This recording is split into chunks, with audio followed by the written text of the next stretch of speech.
Misión con acento. Mission with an accent. Mission mit Akzent. Missija s akcentam. Missão com sotaque.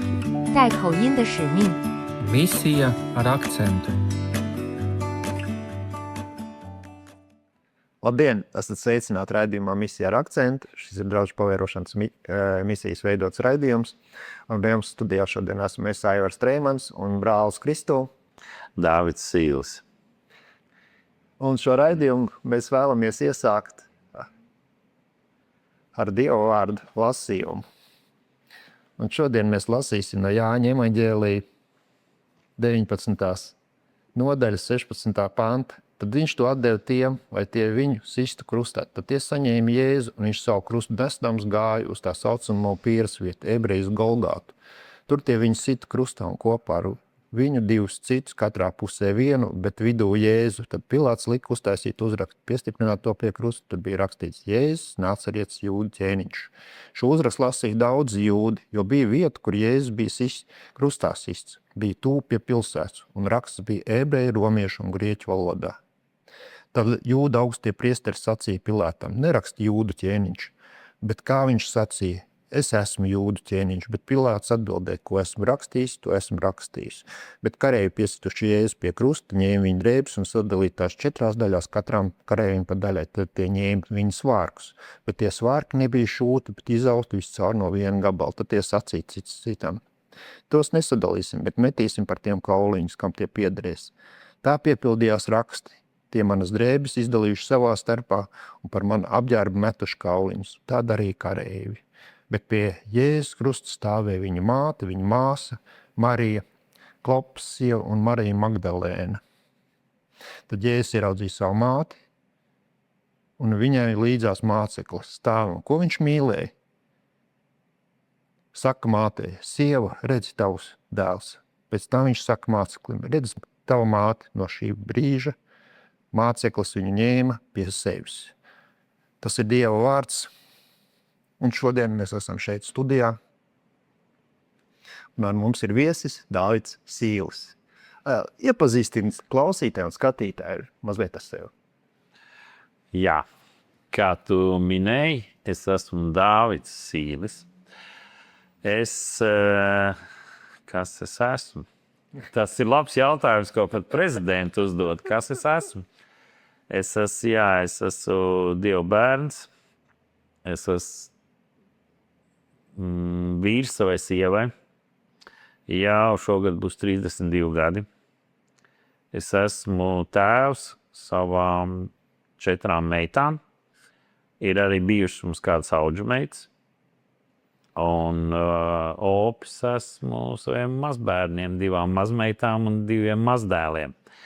Un, ja tā to skatās, tad var droši teikt, ka dzīve ir izdevusies. Bet tā dzīve nav visu laiku. Dzīvē nav bijis tā viegli. Ir dažādi bijuši dažādi laiki. Bet es esmu pateicīgs Dievam par to savus dzīves gājumu. Un tur, kur es esmu šobrīd, un šobrīd es esmu gan uzņēmējs, man ir tāds veikaliņš, gan arī es aktīvi darbojos dažādās vairākās organizācijās, kas ir Latvijas cietumos, Latvijas cietumkaplāna asociācijā, un tāpatās arī Alfa Latvijā ar Alfa kursiem. Bet šo stāstu sāksim ar to, kā tu pats sastapies ar Kristu. Es pateikšu, cik tas bija gadu atpakaļ. Tas bija apmēram 45 gadu atpakaļ. 45 gadu atpakaļ. Kādreiz mans tēvs bija baptistu mācītājs Grobiņā, bet mēs braucām Rīgā, atvainojos ne Rīgā, bet Liepājā, Liepājas Cijānas baznīcā. Kādreizējais viņš bija tad mācītājs. Pēc tam bīskaps Jānis Tervits rīkoja tādas jauniešu, es nezinu, pa salidojumiem viņas sauc vai tā. No visas Latvijas, no baptistu baznīcām jaunieši sabrauc kopā. Un tad bija vairākas dienas, bija tādas, nosauksim viņas pa evanģelizācijas sapulcēm, un tas bija tas laiks, kā arī aicināja cilvēkus iznākt priekšā un atdot savus dzīves Jēzum. Un es atceros aptuveni, man tad laikā bija kā 10 gadi. Un es tur balkonā tādā vecumā tur īsti nesakoju līdzi, kas tur dievkalpojumā notiek. Un tur nebija arī laikam svētdienas skolas tādas kā tādas. Tad tur mamma iedeva blociņu un tur kaut ko zīmēja un rakstīja. Un tā, kad dievkalpojuma beigās, kad Jānis Eisāns aicināja, kurš vēlās savu dzīvi tā, nodot Jēzum, kaut kas notikās. Man pārstāja interesi zīmēt un kaut ko darīt. Un es sapratu, ka man jāaiziet priekšā, man savu dzīvi ir jādod Jēzum. Un protams, es sajūtos draņķīgi, es sajūtos kā lielākais grēcinieks. Bet trakākais man bija kauns no tiem cilvēkiem, jo cilvēki, ko viņi padomās, es taču mācītāja dēls. Un tagad es iešu atzīšos, ka man arī viss dzīvē nav kārtībā, man vajadzīgs Jēzus. Un tas man tā 10-gadīgi bērnu prātā bija, un es domāju, tāds kauns, man jāiet viss tā augšā pa to balkonu, tad lejā, un tur visi apkārt skatās, un man tur jāiet no pašām beigām, jāiet pašā priekšā ir. Lūk. Bet, paldies Dievam, Dievs deva man spēku, un es to izdarīju, to soli. Un tad es, protams, to gadījumu kaut kādā mērā aizmirsu. Es to atcerējos, jo man tēvs uzdāvināja, tanī laikā dārgums bija bijusi, un bija uzdāvināta jaunā derība ar gadu skaitu liekšā un uzrest, kad tanī dienā Dāvids atdeva savu dzīvi Jēzu. Tā. Bet tavā dzīvē ir bijuši daudz dažādi brīži, ja? Jā, un arī varbūt tās tādi, par ko pat negribas atcerēties. Jā. Ir bijis. Es varbūt tagad skatos uz tiem momentiem vairāk filozofiski. Piemēram, ir bijis tāds periods, kad es biju pusauģu gados ļoti dumpīgs un gribēju iet visur savu ceļu, jo es biju pārliecināts, ka es zinu labāk par visiem, es zinu visu, kā ir pareizi, kā ir jādara un kā nav jādara. Un dažreiz tu izmēģini to dzīvē un konstatēji, paiet gadi, paiet varbūt 10 gadi, konstatēji, ka tas nedarbojās. Es kādreiz arī gribēju, kā mēs te arī runājam pirms tam, es gribēju, tagad arī tas ir diezgan populāri, es negribēju работать ne ģēģu. Tāds eigies. Es gribēju pats visu darīt, jā. Un kaut kur dzīves laikā tu konstatēji, ka tu agrāk vai vēlāk ar to pats tu ieskrien ar pie sienā. Tu attopies tur, kur tu esi. Un arī par to, vai es kā kalpotājs vai kristīgi kalpotājs, vai es vēlos, lai kāds ir pār manīm, kuram es varu gan atskaitīties, gan paprasīt padomu, gan lūgt palīdzību. Visvairāk es domāju, kam tu atskaities, kam tu dod atskaiti par savu dzīvi, kā tu dari. Un, ja tev aizrāda, viņš ir tā ļoti laba, fantastiska ideja, tik fantastiska mācība, bet, ir dažas nepilnības. Vai tu esi gatavs pieņemt tās korekcijas tam savai dzīves, tam gājumam, vai tu saki, nē, es labāk pats sev būšu kungs un pats sev vadīšu. Un tagad tu pāris reizes ieskiena piersienā, tagad tu pāris reizes atjēdzies. Manā gadījumā tas bija ļoti konkrēti, jo es vairāk gribēju būt neatkarīgs no mācītāja vai no kāda cita, vai neatkarīgs no Dieva vai kā. Tas ieved kaut kādās atkarībās, kurās tev nav spēka pateikt, no kurām tu pats saviem spēkiem ārā netiec. Un tad tu iemācies tādu lietu, ka tev ir vajadzīgs kāds, kur tu esi atkarīgs. Protams, tas ir Kristus, un mēs esam atkarīgi no Svētā gara, bet arī starp cilvēkiem. Tev ir kāds cilvēks, kāda autoritāte, kuram tu spēj atskaitīties par savu dzīvi, kuram tu spēj izsūdzēt savus grēkus, kur tu spēj arī pieņemt korekcijas un labojumus. Un es domāju, ka pašlaik manā dzīvē tas ir viens no svarīgākām lietām. Jā. Bet atgriežoties, tu teici, ka tu dotā brīdī darbojies cietuma kapelānu asociācijā. Jā. Kā tavu dzīvi aizveda, sadarbībā un kalpošanā šajā vietā? Tas ir interesanti. Pirms es sāku darboties cietuma kapelānu asociācijā, tas ir ar Latvijas cietuma kapelāniem, 15 gadi iepriekš, 15 gadus atpakaļ, es atgriezos, kā lai saka, par to, ko es runāju par to posmu, par atkarībām. Es atgriezos no rehabilitācijas centra, kur es pavadīju 430 dienas Zviedrijā. Un es atgriezos mājās, un es tiešām no visas sirds, es biju kā no jauna piedzimis, no jauna atjaunojies, es gribēju kalpot Dievu. Un es sapratu, ka man jāatgriežas atpakaļ tanī pašā draudzē, kurā, nu, teiksim tā, es visus tos mēslus esmu sataisījis. Tur, kur katrs viens cilvēks zina, ko es esmu sadarījis, un kā es esmu uzvedies, un kā es esmu sāpinājis visus apkārtējos. Un man ir jāsāk tanī vietā atkal visu no sākuma. Un es atnācu, un es esmu pilns, un gribu sludināt, un ko tur. Un pilnīgi normāli, ka tev saka, nu, varbūt, zin kā, pasēdi mierīgs kādu laiku, mēs pastīsimies, vai tu māki uzvesties, vai nemāki, cik daudz tu dzerci, vai nedzer, vai kas, vai kaut ko lieto. Un tanī laikā tad es biju gatavs, nu, es gāju tur, kur varēja iet. Tur, kur man aicināja, vai ja man kaut kur neaija, nu, galvenais, lai man nemet ārā. Nu, ja un tad mēs gājām ar vienu no mācītājiem, tas bija Patvērsmes. Tur bija ļoti daudz cilvēku, kuriem problēmas ar atkarībām. Un es viņus ļoti labi saprotu, un es arī kaut kādā mērā zinu kaut kāds veids, kā viņiem var palīdzēt. Nu, un tad mēs gājām tur vienā Patvērsmē, otrā Patvērsmē, un vienā no Patvērsmēm vienam puisim apsolīja bībelīti atnest. Viņš bija tā kā atbrīvojies kādu laiku apakaļ no cietuma, dzīvoja Patvērsmē, viņam problēmas bija ar alkoholu. Un, nu jā, jo viņš neatcerējās, ko tur mēs bijām runājuši.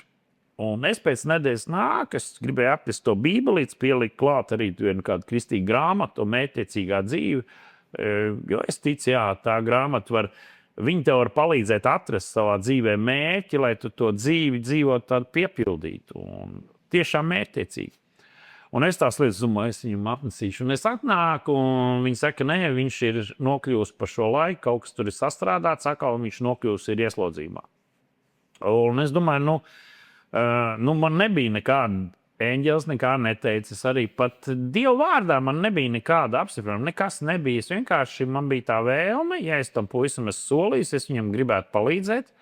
Nu, vismaz to, ko es esmu solījis, to bībelīti un to grāmatu viņam aiznesīšu.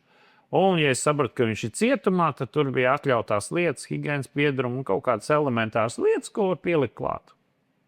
Un es tad gāju uz centrālu cietumu. Tad, ja viņš bija pārvests uz Brasas, tad laikā vēl bija Brasas cietums. Un beigās nokļuvu Brasas cietumā, es viņam iedevu to nu, te ne viņam, bet nodevu to pienesumu. Un es pēc tam uzrakstīju, ka tur vienreiz mēnesī varēja kā privāto tikšanos un parunāties. Nu, viss, tā tas beidzās, un pēc mēneša mēs tiekamies un runājamies, un dažreiz mēs visu to viņš bija 9 mēneši, tas sots viņam bija atlicis, ko viņš tur bija, un mēs tur citreiz ar viņu tēvu nācām kopā, un puisis bija ļoti jauks, fantastisks puisis, viņš tā mūžībā ir, bet viņš bija, mēs viņu saucām par cietumu apustulu, jo kamēr viņš atradās ieslodzījumā, viņš tur sludināja un gāja, darīja, viņš kapelā bija biežāk nekā citās vietās, viņš ļoti aktīvs ticīgais. Tikai žēl bija, kad viņš iznāca ārā, viņš nespēja noturēties, alkohols un kaut kādas citas lietas bija spēcīgāks. Nu tā, un mēs satiekamies pēc mēneša, viņš stāsta, kā tur ir bijis, kad viņš sēž karantīnā, kopā ar vēl vienu cilvēku, un viņš viņam stāsta tam otram.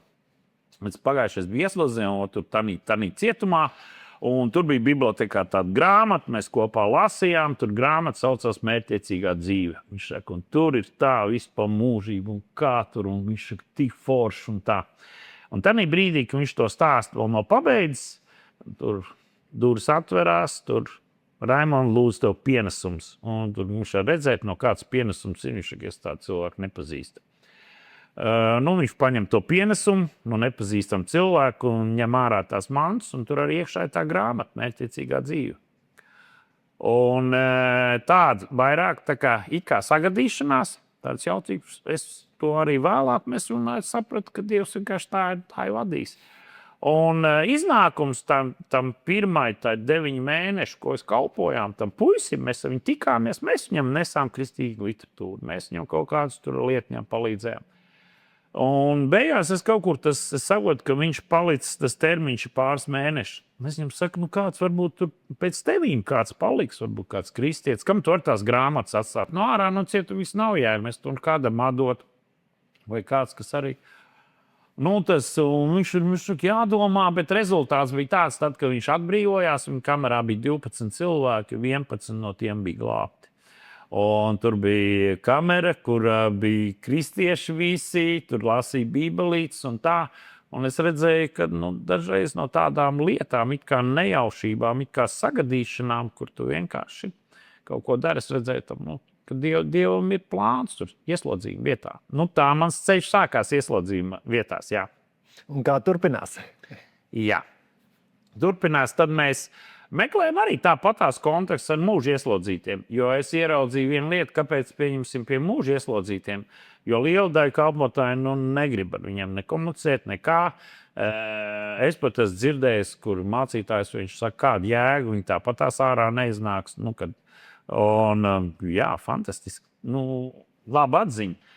Bet es vairāk par to, ka tiem cilvēkiem lielai daļai no viņiem nav tuvinieku. Viņiem nav vispār, nav kontakta ar ārpasauli daudziem. Un ir vienkārši tā savā subkultūrā vai cietumvidē.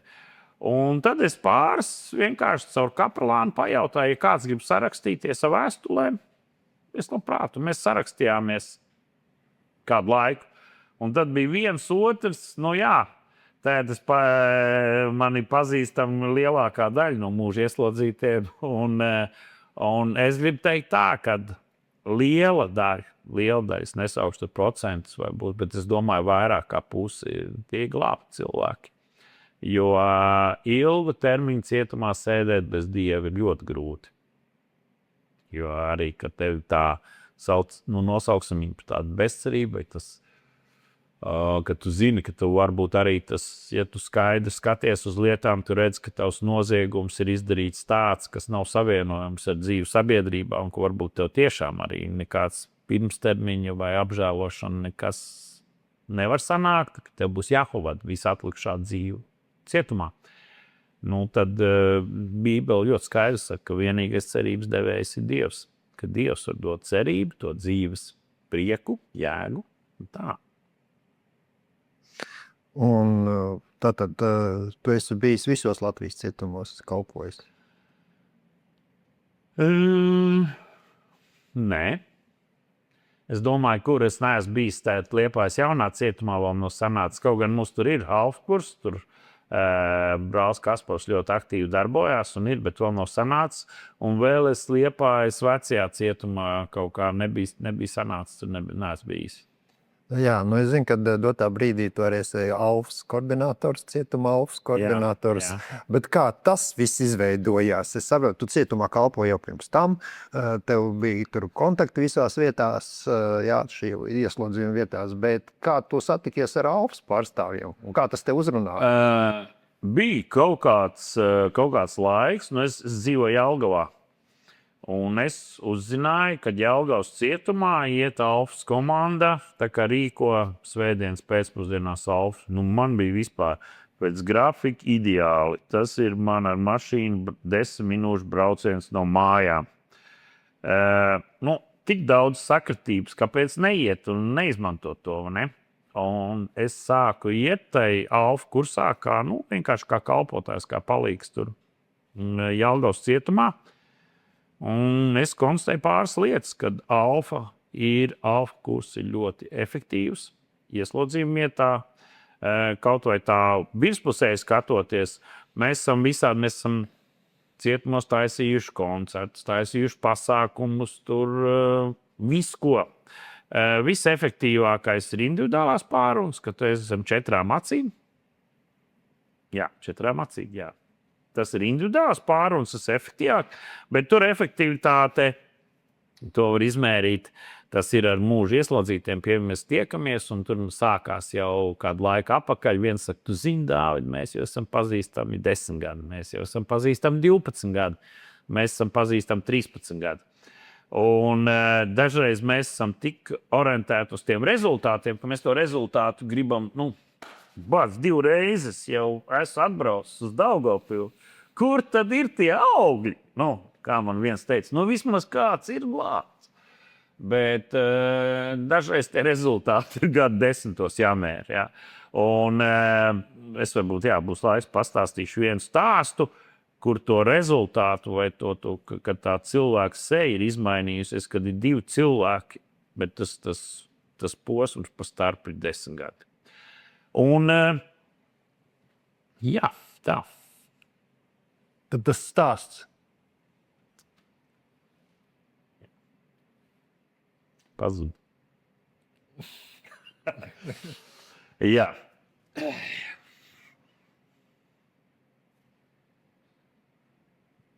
Pa tiem 10 gadiem. Jā. Kāds cilvēks izmainījās. Mēs gājām, sākām iet pie Jelgavā, pie mūža ieslodzītajiem. Tur bija mūža ieslodzītie, liela daļa bija Jelgavā. Un viens brālis bija, kurš tā ļoti aktīvi gribēja piedalīties, brauc līdzi, un mēs sēžam, tur bija viss bija aiz stikla ar telefonu, un tie ieslodzītie otrā pusē bija ar rokdzelžiem klāt. Tur bija tad laika pazuda rokdzelži, tad pazuda telefoni, tad noņēma stiklus, un tur viss tā process mainījies. Un toreiz es sēžu ar vienu runājos, un blakus Ingus, tas bija, viņš runājās ar vienu puisi. Un viņš runājās to puisi, un es pastos vienreiz otrais, šausmas tāds puisis, tad ļoti ļauns skatiens, tāds drūms, un to redzēt, kā pilnīgi tāds apsēsts cilvēks. Un mēs pabeidzam to tikšanos, braucam, es tajā laikā dzīvoju Rīgā, un mēs apbraucam mājās un runājam, un viņš saka, viņš tur tāds, tur grib visādas tur mantas, tur lietas kaut kādas grib, bet, viņš tāds, ļoti, tas skatiens vien tāds drūms, un tas noziegums arī, diezgan tāds, nezinu, kā lai pareizi pasaka, diezgan muļķīgs, jo neliels, tur kaut kā tā naudas, tā vērtība, tam lietām kaut kāda nepilna 200 plakti, un tur 3 līķi, un tad, tur grib saprast, kā, mēs tā otrā reizē, viņš saka, vai ir vērts, Ingus, vai ir vērts, tā lieta, tā bija tā sajūta, kas ir, ka tur, un tad atbrauc vēl viens brālis, viņi runāt, viņi tur tā kā pielūdz Dievu kopā, un tā kā grēcinieku lūgšanu, vai, nezinu. Un mēs atbraucām vēl pēc 2 mēnešu tās tikšanās varbūt. Tur tas grafiks tāds, ka drīkst tikties personīgi pa 2 mēnešiem. Vienreiz pa 2 mēnešiem. Un tad vienā reizē viņš iztrūka, kāds cits tur tikās, un mēs viņu satikām pēc 4 mēnešiem. Un tad es ieraudzīju, kad ātrā faktiski sēdēja, mēs runājām, un tas bija pavisam cits cilvēks. Un tagad viņš ir Daugavpilī, viņš mīl nošokēt tos, kas tur kādreiz kādu viesu atbrauc mums kopā. Viņš ir vispriecīgākais, smaidīgākais tur. Es jūs visus mīlu. Un tāds, kas absolūti, ja tu viņu ieraugi un redz, kā viņš uzvedās, nekad neticēs, ka tas ir cilvēks, kas ir uz mūžu ieslodzīts, kuram ir noņemts visas cerības, teiksim, uz aru. Un tas periods ir tie 10 gadi, bet viņa dzīve reāli ir izmainījusies. Tas ir tas 10 gadu stāsts. Ja. Bet atgriežoties pie šīs cietuma kalpošanas, ar kādiem izaicinājumiem tu sastopies šai kalpošanai? Grūti pateikt. Vienu, ko es varu teikt, kad tiem cilvēkiem ieslodzītiem, viņiem ir vēlme tikties, kaut vai tikai parunāties ar kādu no ārpuses. Un bieži vien varbūt varbūt savādi tā kristiešu neizpratne vai tāda kristiešu tā attieksme.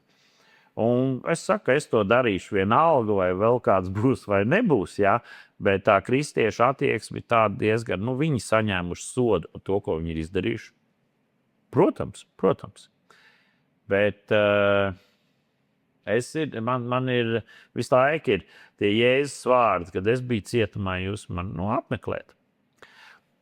Un varbūt vēl vienu īstu stāstu, kur es biju arī dažādos posmos bijis, kad mēs braucam uz to Daugavpilu.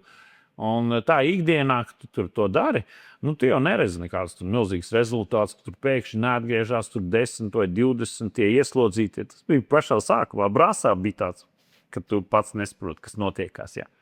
Un tu domā, vai jābrauc vai nē. Un tad vēl ir daži tur bija kāds mācītājs, Dāvid, tur nav vērts, jūs tur traucējat, jūs tur maisiet tiem kapelāniem gaisu, tur, kā viņiem kapelāni katrā cietumā, visu, lai viņi tur dara. Jūs tikai tur maisat gaisu, visiem traucējat visu ko. Ir tāda, es domāju, jā, varbūt tiešām, bet man vajag tās, man vajag kaut kādu apstiprinājumu, un es lasu, nekas tā, Bībeles nav nekas. Un pēdējā mēs toreiz braucām uz Daugavpilu, un viens no tiem puišiem, ar kuriem mēs ilgāku laiku, viens no populāriem Latvijas maniakiem, kurš jau ilgāku laiku mēs esam tikšies, viņš saka, ir viens vīrs, viņš tagad tur vien bija sēdēja manā kamerā, tad tur viņš arī grib ar jums tikties un parunāties. Labi. Apmēram es nojaušu, lielākā daļa no viņiem grib tur kaut kādu. Citam vajag smaržīgās ziepes, citam šampūnu vai vēl kaut ko, bet es saku, labi, mēs varam tikties. Un tad reizē es atbraucu, un es zinu, ka viņš ir nosēdējis jau tas termiņš, viņam tagad 30 gadi, tanī laikā tas termiņš bija pār pa 17 gadiem. Un mēs apsēžamies, viņš tāds. Mēs pēc sarunas konstatējam, ka mēs apmēram esam līdzīgi vecumi. Un viņam no sākuma bija piespriests nāves sods, un tā viņš to apžēlošanu. Viņš to sāsta tavu stāstu.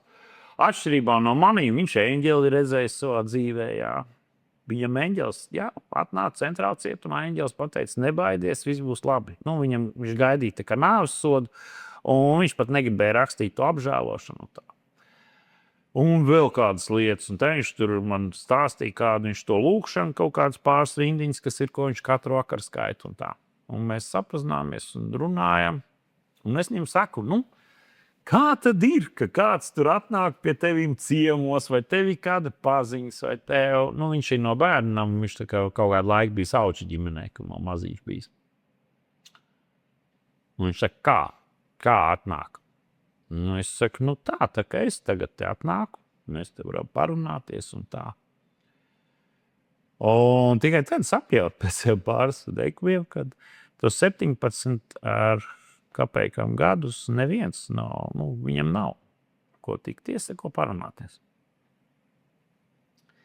Tad brīdī, tās emocijas jau ir tās diezgan, tu saproti, un tad saproti vienu lietu. Tu var klausīt tur, vai tur ir jābrauc, vai nav jābrauc, bet es domāju interesanti, ka ja cilvēks, kuram vairāk kā 17 gadus nav bijis ar kādu, kurš viņam vienkārši pastāstītu vairāk par Kristu, vai vienkārši parunātos. Un Dievs ir izvēlējies, atsūtīs man. Bet tas nav fantastiski. Tad tādos grūtākos brīžos es šo gadījumu vienmēr atceros. Un man nav, es jautāju, tur vai vajag braukt, vai nevajag, vai vajag tērēt naudu degvielai, vai vēl kaut ko. Tas viss ir sīku. Salīdzinājumā ar to. Un tas tāds, mums izveidojusies fantastiska draudzība, mēs regulāri sazvanamies, un viņš tagad ir daudz tādā brīvākā režīmā, un es zinu, kad mēs kaut kāds moments būs, ka viņš tiks ārā, un mēs esam draugi uz mūžu, bet tas ir tikai vienu gadījumu, kur tā. Viņš ir brīnišķīgs dievbērns, viņš patiesi meklē Dievu, viņš apmeklē kapelu, un tai savā ticības ceļā, man ir prieks, ka es varēju kaut kā viņu sastapt un viņu vēst pie Kristus. Un ko tu gribētu teikt mūsu skatītājiem, kurš skatās šo raidījumu? tieši konkrēti par šo cietumu kalpošanu, jo ir daudz dažādu stereotipu gan sabiedrībā, gan mūsu arī kristīgajā vidē, kā jau tu pats arī pieminēji. Ja? Kāds varbūt baidās, kāds neredz tam jēgu. Jā. Nē, ir, bet var uzrakstīt kādu vēstuli. Caur kapelāniem var atrast citu cilvēku, ja tu baidies braukt uz cietumu, tikties. Vai arī ir cilvēki, kuriem ir vecāki, vai kādi citi, tur ir ģimeni, vai kas, bet ir cilvēki, kuriem nav neviena. Varbūt tu vienkārši vari iepazīties, sarakstīties to cilvēku. Nevajag varbūt meklēt pretējā dzimuma ieslodzīto, bet, normāli. Sarakstīties, viņam būtu kaut kādā mērā atbalstīt. Mēs esam vairāk cilvēki, tie, kas ejam tur regulāri, jau tagad sanāk vairāk kā 15 gadus ejam cietumos kalpojam. Kad mēs to sākām, mums pašiem, mums vairākiem mēs bijām tā kā mazā grupa, vīru mazā grupa, mums visiem ģimenēs vai tais dzīvēs mums bija reāls krīzes tur. 2 vai 3 no puišiem izgāja maksātnespējas procesu, pazaudēt. Vienu nedēļu mums jālūdz mazā grupā, vienu no dzīvokļa izmet ārā, vienai tā. Un tad vienam no tiem brāļiem, kas mēs tur bijām, viņam sieva saka, kāpēc tu tur ej pie tā Dāvida? Jums jau tur neviens normāls nav. Citi cīņās ar atkarībām, citam, visiem mums bija milzīgi parādi. Reāli Dāvida armija tur bija. Problēmas un tās. Mēs nācām kopā, šoreiz atkal lūdzām, kuram atkal kādam tur maksāt nespēja, tad tur pēkšņi izsolē dzīvoklis vai, tās bija tādas reāls ikdienišas lietas. Un tad vienā brīdī, kad mēs gājām uz to Brasas cietumu, man tas bija tāda baigā, Dievs un parādīja, viņš saka, ka jums visiem ir problēmas. Viņš saka, parūpējieties par tiem čaļiem, kas tur ieslodzījumā, kuram nav varbūt tuvinieki, nav nekas. Un tas tur nemaksā kosmosu. Tas ir tikai tik, cik tu vari ar prieku palīdzēt. Un es to ļoti skaidri runāju. Es parūpēšos par tevi. Un tā ir fantastiska apmaiņa. Un ir pagājuši 10, 15 gadi. Mēs lielākā daļa no tiem, kas esam. Mums ir labi darbi. Mēs dzīvojam, kādam ir dzīvoklis Rīgā, kāds dzīvo mājā. Vai kā mums visiem ir transports, tad laikā mums nebija pat mašīnas, mums jābrauc uz cietumu, izrādās, ka nevienam nav ar ko braukt. Un bija viss, bet es redzu, ka tas nav noticis 1 gadu vai 1 dienas laikā. Tas ir process, bet Dievs ir bijis uzticams saviem apsolījumiem. Jā. Šis ir raidījums Misija ar akcentu. Ar jums studijā bija brālis Kristūrs Dāvids Sīls un es Airis Treimans. Esiet svētīti. Dieva Tēva mīlestība, Jēzus Kristus žēlstība un svētā gara sadraudzība, lai ir ar mums visiem. Bet, ja jums ir radies kāds jautājums, jūs varat droši sazināties ar Draugu pavērošanas misiju vai konkrēti ar Dāvidu Sīlu, ja tas ir saistībā ar cietumu kalpošanu. Telefonu jūs varat atrast sociālajos tīklos. Jā, un arī droši jūs varat arī Aivaram vai kā sazināties, ja kāds jūt savā sirdī to, ka viņam ir vēlme kaut ko darīt. Ir kaut vai Alfa kurs ieslodzījuma vietās vairākas, vai arī kā individuāli tikties ar kādiem cilvēkiem. Mēs to palīdzēsim sakārtot, jā. Esiet svētīti. Misión con acento. Mission with an accent. Mission mit Akzent. Misija s akcentom. Missão com sotaque. 带口音的使命。 Misija ar akcentu.